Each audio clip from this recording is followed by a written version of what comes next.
Good morning my dear friends, मैं आशीष सिंह स्वागत करता हूं अपने YouTube channel biology by Ashish Singh में। आज की हमारी टॉपिक है थाइमस ग्लैंड। थाइमस ग्लैंड क्या होती है, इससे कौन सा हार्मोन निकलता है, उस हार्मोन का कार्य क्या होता है, ये सारी चीज आज हम जानेंगे। तो आइए देखिए, सबसे पहले हम चर्चा करते हैं थाइमस ग्लैंड की, थाइमस ग्रंथि की। थाइमस ग्रंथि कहाँ होती है? तो मेडियस्टिनम पार्ट में होती है, मेडियस्टिनम भाग में होती है। हम कह दें तो मैं यहां लिख दे रहा हूं कि यह मेडियस्टिनम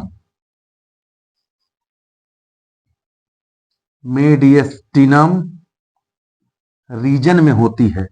किस रीजन में होती है? मेडियस्टिनम रीजन में होती है। और मेडियस्टिनम रीजन क्या होता है? देखिएगा कि हमारे पास हार्ट हो लंग्स होते हैं, दो लंग्स होते हैं, और दोनों लंग्स के बीच के खाली स्थान को, दोनों फेफड़ों के बीच के खाली स्थान को मेडियस्टिनम भाग कहते हैं। इसी भाग में हृदय भी होता है, यानी यहीं पर बाएं फेफड़े सटा हुआ हमारा हृदय भी होता है। और हृदय के ऊपर यहां पर थाइमस ग्लैंड होती है। थाइमस ग्लैंड ही वह पहली ग्रंथि है जो हृदय के इतने समीप होती है।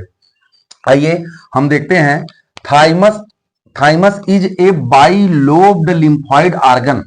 बाइलोब्ड होती है, स्ट्रक्चर आप देख रहे होंगे, जैसे आप देखे थे कि थायराइड ग्लैंड जो होती है वो बाइलोब्ड होती है। राइट लोब होता है, लेफ्ट लोब होता है। तो देखिए, इसको हम क्या बोलेंगे? इसको कहेंगे राइट लोब, और इसको कहेंगे लेफ्ट लोब। तो right lobe and left lobe होते हैं। अब इसके अंदर भी देखिए, बाहरी भाग को कार्टेक्स कहा जाता है और आंतरिक भाग को मेड्यूला कहा जाता है। इसमें भी, यानी बाहरी भाग को कार्टेक्स कहा जाता है और आंतरिक भाग को मेड्यूला कहा जाता है।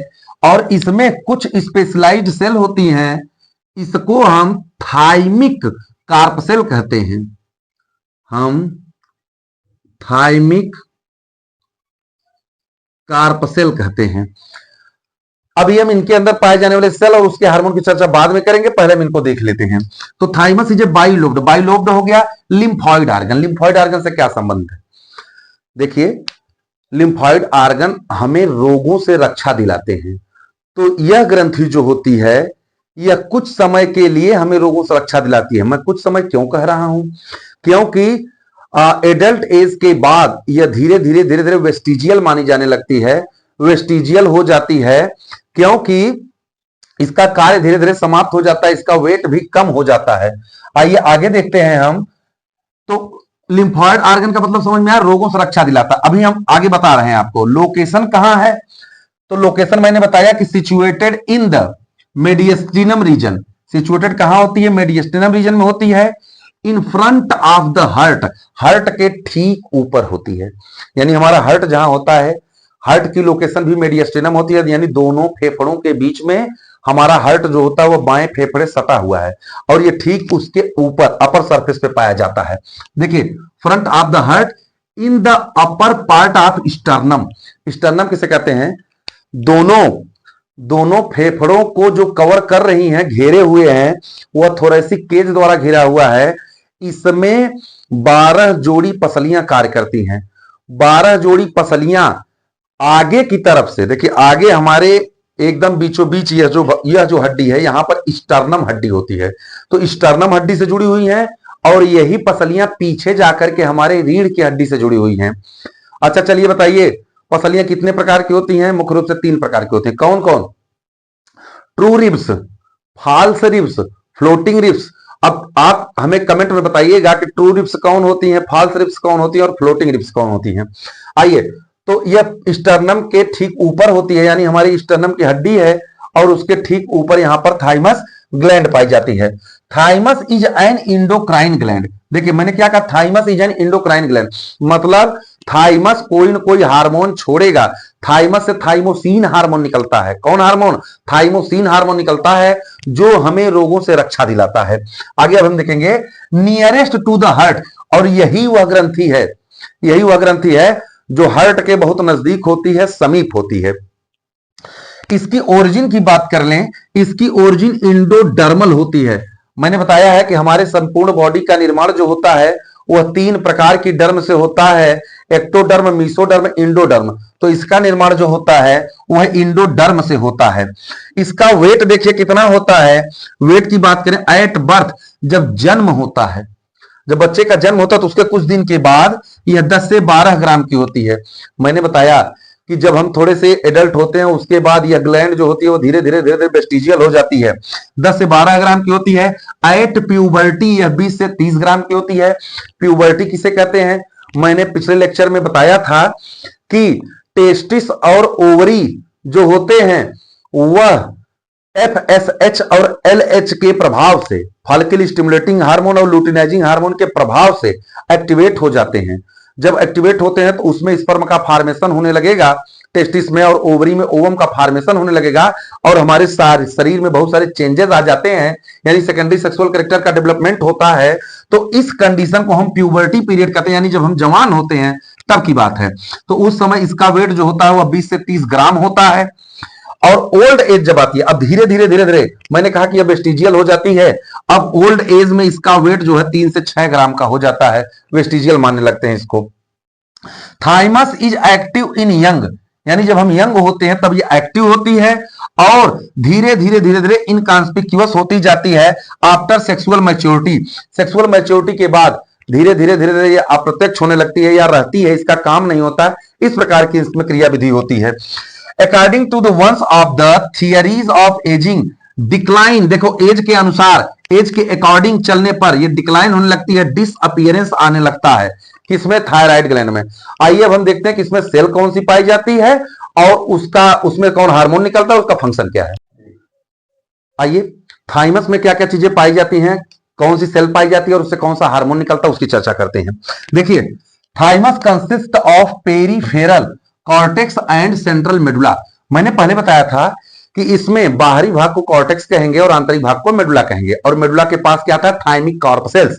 देखिए, मेडुला कंटेन थाइमिक कॉर्पसेल्स, यानी इसके पास कुछ स्पेशलाइज्ड सेल पाई जाती हैं जिनको हम थाइमस कार्पसेल भी कह सकते हैं या थाइमिक कार्पसेल्स कह सकते हैं। इसको हम हैसल्स सेल कहते हैं। वेरी वेरी इंपॉर्टेंट, यानी ये इंपॉर्टेंट है, टीजीटी पीजीटी की परीक्षा में यह पूछा गया सवाल है कि हैसल्स सेल कहां पाई जाती है, तो यह थाइमस ग्लैंड में पाई जाती है। आइए, तो यही जो सेल्स है यही स्पेशलाइज्ड है, यही हार्मोन छोड़ेगी। रेटिकुलर इपिथेलियल सिक्रीट ए हार्मोन थाइमोसिन। अब देखिए, डायरेक्ट अगर हम बात करें तो थाइमस ग्लैंड जो होता है वह थाइमोसिन नाम का हार्मोन छोड़ता है। कौन हार्मोन, थाइमोसिन। और थाइमोसिन का बस एक काम है कि ये हमें बचपन में, ये ज्यादातर कब सक्रिय होती है, बचपन से लेकर के जब एडल्ट एज हमारी होती है तब तक सक्रिय होती है, और जब हम वृद्धावस्था की तरफ ढलने लगते हैं तो यह धीरे धीरे डिसअपीयर होने लगती है, डिक्लाइन होने लगती है। तो थाइमोसिन हार्मोन छोड़ता है जो रोगों से रक्षा दिलाता है। अभी इसकी बात मैं कर रहा हूं अलग से। टी लिम्फोसाइट मैच्योर होती है थाइमस में, इसकी बात मैं अभी कर रहा हूं। थाइमोसिन प्रोड्यूस लिम्फोसाइटोसिस, यानी इसमें लिम्फोसाइटोसिस, साइटोसिस माने लिम्फ माने, अब देखिए लिम्फ माने एक प्रकार से लसिका हो गया, साइटो माने सेल हो गया, और सिस का मतलब निर्माण से होगा, तो इसमें निर्माण होता है लिम्फ का मुख्य रूप से। थाइमस आल्सो सिक्रीट ए हार्मोन थार्मोपोइटिन, जिसे हम थाइमीन भी कहते हैं। यह थार्मोपोइटिन हार्मोन का सिक्रीशन कराता है, जिसे थाइमीन कहते हैं, जो क्या करता है, विच इनहिबिट माने रोकना या रोक देता है एसिटिल कोलिन रिलीज को। एसिटिल कोलिन कहां होता है, देखिए जब हमारी नर्व सेल्स होती हैं, यह साइटान हो गया, यह डेंड्राइट्स हो गया, यह एक्जान हो गया, यह एक्जान टर्मिनल हो गया, तो जब सूचना, जब मैसेज इधर से इधर जाता है और इधर से दूसरे के डेंड्राइट्स में जाता है, तो यहां पर एक हार्मोन साइनेप्स जो होता है, एक हार्मोन सिक्रीट होता है जिसे हम एसिटिलकोलिन कहते हैं। तो उसको ये क्या करने का काम करता है, इनहिबिट करने का काम करता है। आइए अब इसकी चर्चा करते हैं कि यहां पर देखिए, मैंने कहा क्या कि यहां पर टी लिम्फोसाइट, कौन लिम्फोसाइट, टी लिम्फोसाइट मैच्योर होती है। अब बताइए टी लिम्फोसाइट पैदा कहां होती है? लिम्फोसाइट बेटा दो प्रकार का होता है, ब्लड वाले चैप्टर में हमारे आप पढ़ेंगे तो मिल जाएगा। लिम्फोसाइट जो होती है वह दो प्रकार की होती है, बी लिम्फोसाइट और टी लिम्फोसाइट। बी लिम्फोसाइट और टी लिम्फोसाइट। बी लिम्फोसाइट का ही काम हमारे बॉडी में एंटीबॉडी का फॉर्मेशन करना है, यानी जब कोई रोग आता है, बैक्टीरिया वायरस हमारे शरीर में आते हैं तो उनको पकड़ करके मारने का काम किसका होता है? तो वो एंटीबॉडी का होता है। एंटीबॉडी कौन पैदा करता है? बी लिम्फोसाइट पैदा करता है, यानी एंटीबॉडी फॉर्मेशन कौन करता है? B lymphocyte. टी लिम्फोसाइट का नाम टी लिम्फोसाइट क्यों पड़ा? इसके पीछे का कारण यही है, दोनों बेटा दोनों बनते हैं बोन मैरो में, दोनों बनते हैं बोन मैरो में, और बी लिम्फोसाइट बोन मैरो से डायरेक्ट रिलीज होता है, यानी बी जो होता है वह डायरेक्ट रिलीज होता है, इसीलिए उसको बी लिम्फोसाइट कहते हैं। और टी लिम्फोसाइट बनने के बाद बोन मैरो में बनता है, लेकिन आता है कहां? आता है थाइमस ग्लैंड में। कहां आता है? थाइमस ग्लैंड में। यहां आने के बाद ये क्या होता है? मैच्योर होता है। क्या होता है? मैच्योर होता है, इसीलिए इसका नाम टी लिम्फोसाइट पड़ा। तो B indicate the bone marrow and T indicate the thymus gland. तो थाइमस से थाइमोसिन निकलता है और इसका काम क्या है कि टी लिम्फोसाइट को मैच्योर करना। टी लिम्फोसाइट जो होता है वह सेंट्रल या सेंटर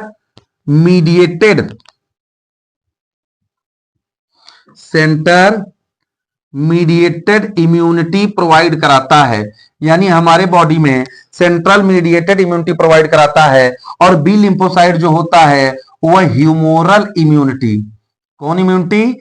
ह्यूमोरल इम्यूनिटी प्रोवाइड कराता है। देखिए मैंने कहा कि अगर प्रधानमंत्री जो है आपके गांव में आए, आपके जिला में आए, कहीं भी आए, तो उनकी रक्षा पहले कौन करेगा? तो उनके साथ जो स्पेशल फोर्स रहती है, देखिए ये मान लीजिए प्रधानमंत्री जी हैं और उनके साथ स्पेशल फोर्स, देखिए स्पेशल फोर्स है तो उनके समीप रहती है हमेशा ब्लैक कमांडो। तो ब्लैक कमांडो है टी, ब्लैक कमांडो कौन है? टी लिम्फोसाइट है। तो टी लिम्फोसाइट ब्लैक कमांडो है। और बाहर बाहर क्षेत्रीय पुलिस है, जैसे उत्तर प्रदेश में आएंगे तो उत्तर प्रदेश की पुलिस, मध्य प्रदेश में जाएंगे मध्य प्रदेश की पुलिस। तो पुलिस जो काम कर रही है वह बी लिम्फोसाइट काम कर, यानी अगर चोर, आतंकवादी या कोई भी रोग अगर आएगा तो पहली मुलाकात उससे किसकी होगी? बी की।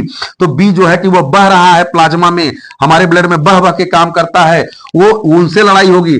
अब अगर ये आतंकवादी डायरेक्ट पहुंच गया ब्लैक कमांडो तक तो हम तो ये कह लें कि बी लिम्फोसाइट कमजोर पड़ गया। तो अगर टी लिम्फोसाइट को मार दिया जाएगा या टी लिम्फोसाइट कमजोर हो जाएगी तो हमारा बॉडी वहीं मरने के लिए तैयार हो जाएगा। अगर कोई भी आतंकवादी ब्लैक कमांडो तक पहुंच जाए तो ये होगा ना कि बी लिम्फोसाइट कमजोर हो गया है। तो टी लिम्फोसाइट करता क्या है? बी लिम्फोसाइट को सहायता देता है, हेल्प करता है। क्या करता है? हेल्प करता है किसकी? बी की। क्या करने के लिए? एंटीबॉडी बनाने के लिए। तो अगर ब्लैक कमांडो मर जाए, बताइए अगर ब्लैक कमांडो मर जाए तो प्रधानमंत्री या मुख्यमंत्री मरने में कितना समय? तनिक भी नहीं। तो इसलिए ब्लैक कमांडो बहुत इंपॉर्टेंट है, यानी टी लिम्फोसाइट जो है बहुत इंपॉर्टेंट है, हमारे बॉडी की सुरक्षा करता है। एड्स में, HIV में T4 लिम्फोसाइट पर आक्रमण होता है, टी मर जाती है, इसलिए हमारा शरीर मरने के लिए तैयार हो जाता है। तो आशा करता हूं कि आपको थाइमस से संबंधित हार्मोन के बारे में पता चला होगा। थाइमस क्या है, लोकेशन क्या है, वेट कितना है, एक प्रकार का नोट्स भी आपको प्रोवाइड हो गया होगा। आगे की वीडियो देखते रहें। बहुत बहुत धन्यवाद।